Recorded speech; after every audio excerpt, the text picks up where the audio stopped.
Positive relationships in critical hours programming includes the relationship between peers as well as between children, youth, and adults. Relationships are key to well-being.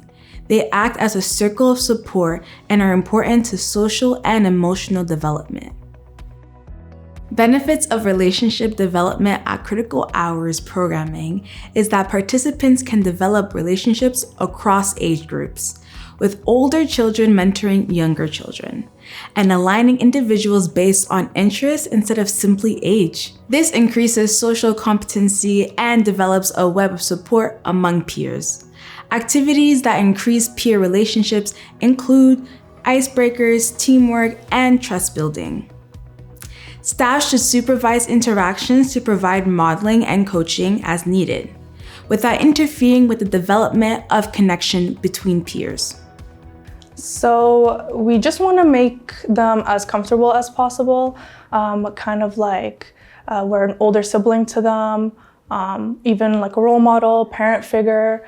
A lot of our kids sometimes don't have the strongest role models, and we just want to make sure we set them up like not only for a successful academic year, but help them build better social relations, familial relations. I felt comfortable on my first day because of the staff, because of the youth.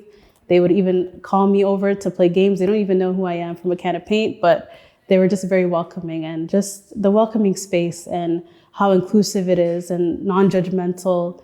It's just a really special place, and a lot of people here would say the same thing. Honestly, it's the people that make it such a special place. Once like you come here, you see them, you'll be happy. Like the other youth, like they feel you welcome. It's like you guys are a family living in the same neighborhood. Even though some of us don't hang out outside, we hang out inside at the programs. It's just like, it's a family pretty much. Critical hours programs often have higher adult to child ratios, allowing for increased interactions with a non-parental adult. Developing trusted interactions with an adult outside of the family is beneficial for young people to learn diverse viewpoints, as well as have a trusted adult to seek for support if necessary. Studies have shown that building these adult participant relationships has a positive impact on social and academic outcomes for children and youth. Staff should be genuine, engaged, consistent, and trusting. Like adults, children and youth are quick to identify if adults are putting on a show.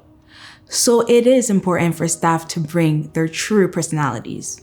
Building relationships with our members is one of the most important parts of our job. It's my favorite part of the job because you have the opportunity to actually make an impact in their lives once you have established that relationship. A lot of these kids don't feel comfortable talking to parents at home. It could be awkward. Maybe they're scared to get in trouble. Same thing goes with teachers. There's a risk of, bad grade, detention, depending on the dynamic. And so when they come here, it's kind of somebody who's removed from their personal lives that they can go to and they can talk to and open up to and feel safe. It might be kind of more like an older sibling relationship, or even like, a friend of an older sibling, if that makes sense, because we still have professional boundaries, of course, but it's also that personal touch of just being aware, and being like, oh, we're okay to have these conversations and these tough conversations that may not necessarily be had in the school setting. They're smart kids. Like, they can tell when you're being genuine, and they can tell when you're being fake or anything like that. So it's really important to not try too hard when you first start working with them. You have to kind of let the relationship develop naturally, and they know that you are in charge, but also they have to know that you respect them as much as you expect them to respect you. The benefits of a positive relationship with a non-family member adult are numerous for children and youth. They include having support for navigating difficult situations, being a place to ask hard questions, someone to share exciting and happy news, as well as someone who makes them feel seen, heard, and validated. Everyone needs to feel like they have someone in their corner. I think the impact expands farther than just the kids that we interact with. We kind of help the broader community. I come to this program because it's a very welcoming space, actually. I like that it's in my community and brings unity together. I also find it very caring and a soft place for me to just share love around and I also receive it from everyone else. I feel like people are very encouraging here. Everyone's always building each other up. And coming here, like, just even love from the staff like Amina, like showing that they actually care for us, care for our futures, really motivating us to, like, we could become something better, you know? Some of the youth first found out like that I was finishing up my university degree. They are asking all kinds of things like, how do I apply? What programs did they give? Is it difficult? Like, they were very interested, and I gave them my thoughts, my experiences, and all the knowledge that I had accumulated over the years, and they seemed very motivated to also follow in similar footsteps and continue on to higher education, which I'm really happy about. We have like many different staff that come from different backgrounds. They have all their own just different personal interests. So just like our kids, some kids are more, attracted to sports. Some kids are more attracted to arts and crafts, or just some kids are more attracted to education itself. And all our staff are set with those skills to help in all those categories. But we have some staff, like some of our guy staff are more basketball. So all the boys and them, they have that personal relationship with their staff to, let's go play basketball. And like some of the girls want to play gymnastics and do dance with some of the girls staff. Like that's just, they kind of adhere to whatever they all like in their own categories. We're giving ourselves that leadership role to show other kids that like you can kind of be like us too when you're older. Back in the day, I used to be in like after school programs, and I wouldn't normally see people like me. So I think especially to like the younger girls that have like similar skin tone, stuff like that, I think it's like really nice to let them see me as an older sister, kind of like give them that mentorship, help them with their school, let them know that like they're here to learn, here to, do better in school. But at the same time, like, I'm also here as a friend. If you need to say something, if you want to talk about anything, interests, whatever, like, we're family. It's, corny, but it's true. Boundaries are important for staff to maintain with participants. Staff should seek to be mindful about becoming overly familiar, developing inappropriate feelings, giving or accepting gifts and favors, sharing personal contact information or personal details, or continuing relationship outside of the program setting. These boundaries can be difficult for staff who live and work in the same community. Be sure to reach out to supervisors or mentors when you have challenges or concerns. It's really about respect. We know that we can be friendly, but we can't be too friendly as well. In order to keep the respect, mutual respect between the youth and us, they definitely see us as role models, as mentors. So just being able to have that mutual respect, knowing that, this is my elder, my senior, that has done and has experiences such as myself, they're able to now just respect that type of authority while knowing that we're here to have fun and have a good time, and we're here to play. This is not anything like school. But we're educating them in their passion and the things that they truly like to do. So it's different because they're already engaged, because this is what they love to do and this is what we love to teach. It's important that our staff, they know the boundaries. They know, like, if you're sharing information, it's very surface level, like your date of birth, like how old you are. Even that, I'm like, guess my age, right? Or like your ethnicity, how many siblings you have. It's important to keep those things surface level, because if you go too personal with it, then that line starts to blur a bit, right? And then they're gonna think they can, in a sense, walk all over you and kind of push the boundaries in that sense. And you don't want that, because in the end of the day, you're still a staff and they're still a member and participant, right? So it's important that they understand that balance, but you're always there to support them should they need it. You're still creating that comforting and safe environment for them, so that should something happen and they need your guidance and assistance, they can still come to you. But it's all about, you got to keep those boundaries in place, because if not, then you're not really helping them at that point. It's in the body language, it's in the demeanor, the tone of voice. The kids can decipher those little tweaks that we do. So for example, if, we're playing around with them, we're making jokes, so we're at their level and things like that. But then, okay, now it's time to be serious, like my tone, my facial expression, my body language, I'm more straight. So they know how to play with those little dynamics, and the kids they know, like how, okay, nope, this is time to be serious. The face tells me, Staff should also be careful to understand and notice implicit bias. Implicit bias is an internalized belief system led by preconceived notions and stereotypes. These beliefs are founded solely on the basis of someone's ethnicity, race, religion, sexuality, and even class ranking. This in hand can affect how we treat others. Remember, implicit bias is unconscious and outside of awareness, and everyone has them. They are shaped by societal factors, personal experiences, close relationships, and media.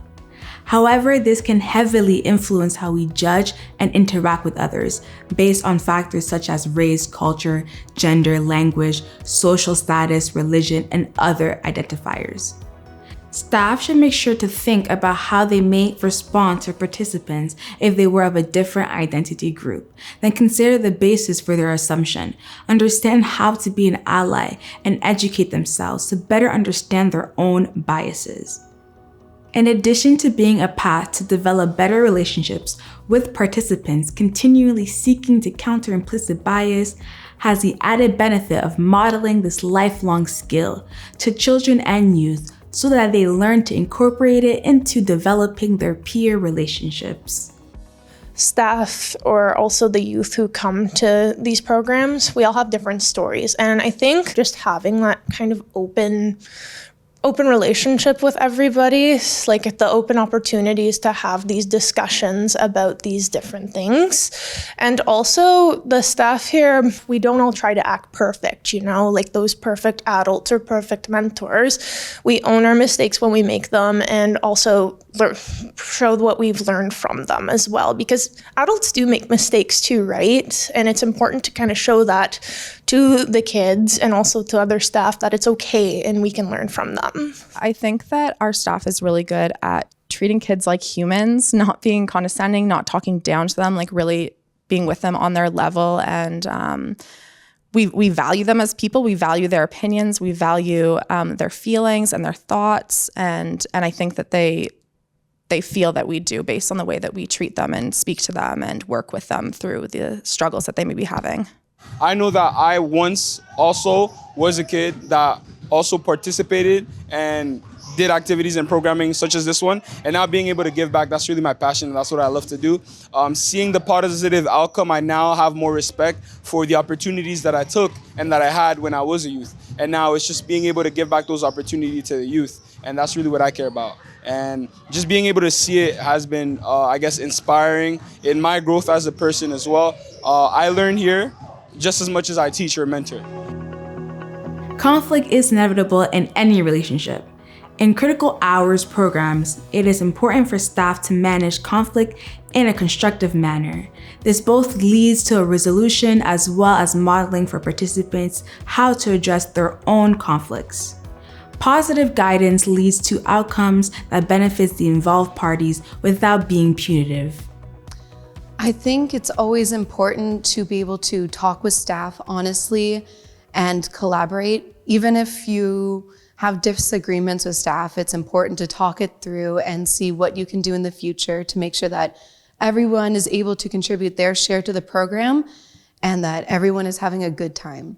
Another important aspect would be able to let staff take a minute if something bad happens where they need to cool down. So being able to lean on each other and support each other through some of the tougher moments is very important. If a youth is exhibiting disrupting behavior, or if they're feeling anxious or angry, we like to separate them so that if we do have that conversation with them, there aren't any bystanders butting into that conversation. So we give them that safe space where it's either in our office or the resource room or a meditation corner where it's a quiet space for them to have a discussion.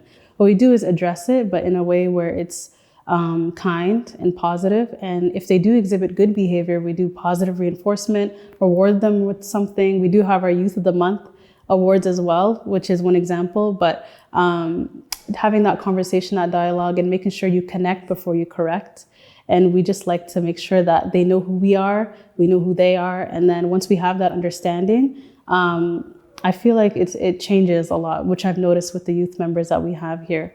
But never excluding them, making sure that we address it, have that conversation, and then bring them back out with the other youth members and just having that understanding with all of us here. We had a little guy that he was just understimulated, I think, and just needed more to do. So he often was very mischievous. He's often up to things, getting into things that he shouldn't be, and he kind of knew he shouldn't be.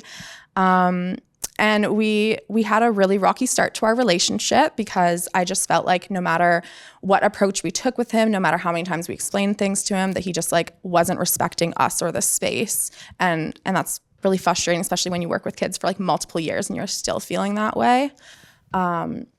But an incident happened one time where we had him sitting in the office trying to chat with him, and he just kind of got under the table and broke down in these big tears about, you know, I always feel like the bad kid. Everyone thinks I'm a bad kid. My teachers say I'm a bad kid. So if everybody's saying this, I might as well just be the bad kid.